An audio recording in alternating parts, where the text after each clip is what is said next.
Doctor, again, thank you so much for your time today.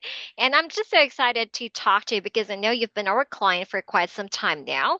So, just to start, tell us something about yourself, your full name, your practice, the specialty you're in, and your location. I'm Dr. Prashant Sharma. I'm a physician, I'm a psychiatrist, and my practice is actually in independent medical exams or independent medical opinions, specifically for veterans. And Mhm. I'm located in Baltimore, Maryland. So, before working with DocVA, what challenges or pain points were you experiencing in your practice or your operations? Yeah, it was a bit tough. The practice that I have, because it's a psychiatry practice, everything's remote, especially these days, right? Yes. With patients being at home. So I was having to do everything by myself. I didn't have an assistant. And what was happening was I was getting bogged down by the administrative tasks, and I was blocking out a lot of time that I could have been helping veterans and seeing patients that I was actually blocking out and then doing those administrative tasks instead. And when I say administrative, it's not just purely administrative, but it's also gathering medical records, responding to clients, coordinating appointments, all those things together that I was getting bogged down with. I also, as a part of the clinic, we have a waiting list. And the waiting list is its own kind of a beast because you have to add people, you have to track, you have to respond, you have to give people updates. So there was a lot of things that I was doing that were really stressing me out, honestly. Wow, okay. You said that has really stressed you. And now I'm very interested to know how does Joseph help you address those challenges and what improvements have you noticed since bringing him on?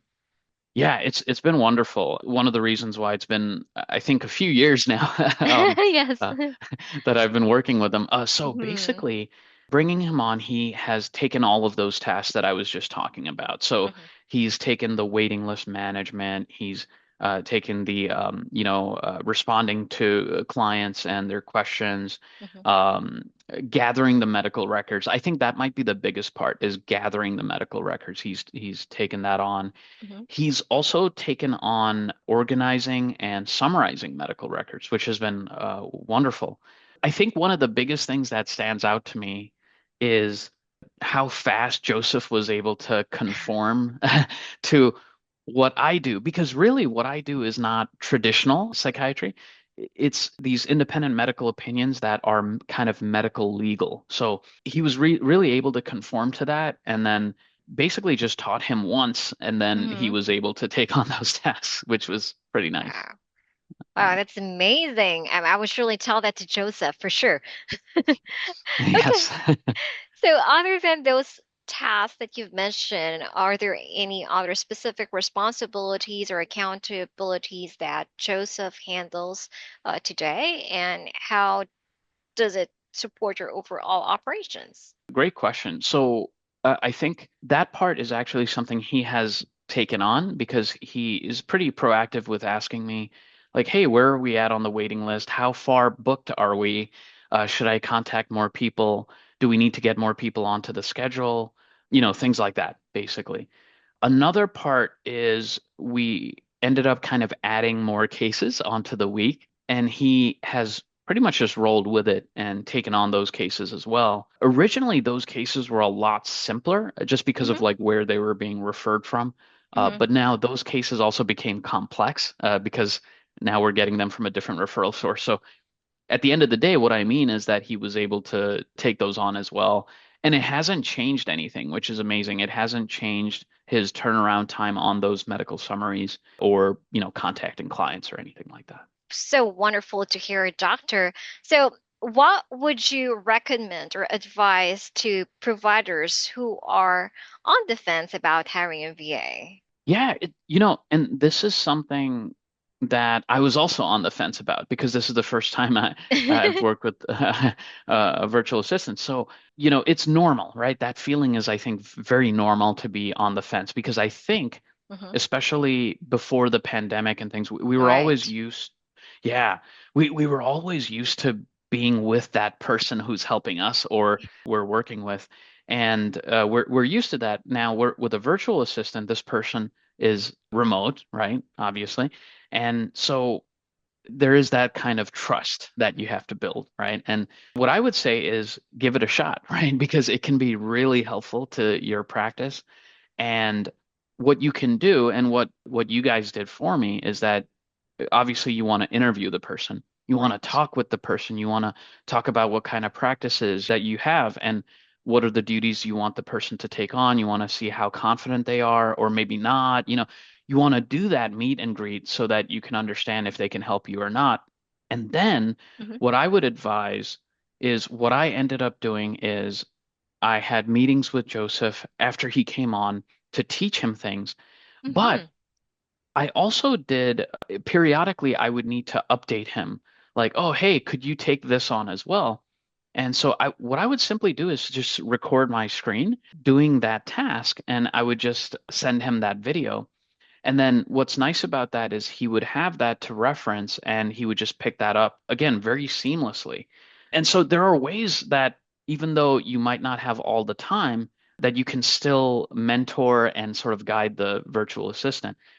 And even now, Joseph, he's remote.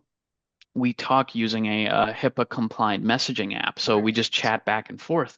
And I say, hey, check out this. Can you do this? Blah, Hmm. blah, blah. And he does the same with me. And so it's pretty seamless overall. It doesn't feel like we're, remote. Yes. So, Wow. uh, And thank you so much for giving tips as well in terms of training with Joseph. How long was the training period for him, Doctor? That's a good question. I think the initial training was a couple of days. Oh, Again, not like all day, but like a couple of days of sort of right, sort right. of like mentoring. And then in the first couple of weeks, I would just throw a few more things at him, like I Mm. would kind of gradually kind of add on the different tasks. And that's when I would get all those other videos and probably a couple of weeks at the most. But he was already working though. He was already helping me with the tasks that I had taught initially. So Wow. um, um, Um, all I can say is you've also been an incredible Dr. Sharma, right, in terms of helping out and supporting Joseph. So thank you so much for that. So my last question for you, Doctor, I know you're very busy. Why would you no worries. recommend DocVA to your colleagues or peers? So the overall thing is the professionalism, the agreement, right, between us about what's going to happen, and also the oversight. So it's not that you guys just say, "Oh, hey, here's Joseph, bye." Um, it, it's that you guys say, "Okay, here's Joseph, here's his CV or resume, and let's coordinate a meeting." And then even after the meeting, hey, what did you think? Did you guys, did you guys hit it off? Do you want to start working with him? And then also periodic check-ins that you guys do as well, Mhm. where you say, hey, how's it going with Joseph? Is he, working well with the practice? And then also later on, you guys are always asking like, hey, how can we optimize things? Uh, how how can we improve things? Are there other tasks that he can help with and things like that as well? So it's sort of a joint partnership. I think that's kind of the one of the biggest reasons. Also, it's affordable, I think that that's important to acknowledge that there's a lot of expenses with clinics and, inflation. And Right. you guys do a very good job on that as well, where, you're able to afford it for the clinic, which is really nice. Ah, thank you so much for that, Dr. Sharma. We truly appreciate your time and your insights, your feedback, the things that you've shared with us really plays an important role in helping other practices make informed decisions. And yeah, we value your continued partnership with us. Is there anything else that you would like to share, Dr. Sharma, before we end our call? Not much except for thank you. Thanks for what you guys do. And thank you so much for connecting me with Joseph, because it's been really life-changing for the clinic. And then it's enhanced the clinic, but it's also enhanced my personal time so that I'm not working as late and I'm not working on weekends as well. So it's kind of helped me in multiple ways. So, Wow, that's big, right? I'm also working on weekends at some point, so very soon I'm gonna hire my own virtual assistant as well, like Joseph. Right. Well, exactly. Well, appreciate you so much, Dr. Sharma. Thank you for your time again, and we look forward to meeting you again next week because we have a weekly check-ins, right? Yes. Thanks. Excellent. All right, you take care, doctor. Bye for now. Yeah, thank you so much. You're welcome. Bye.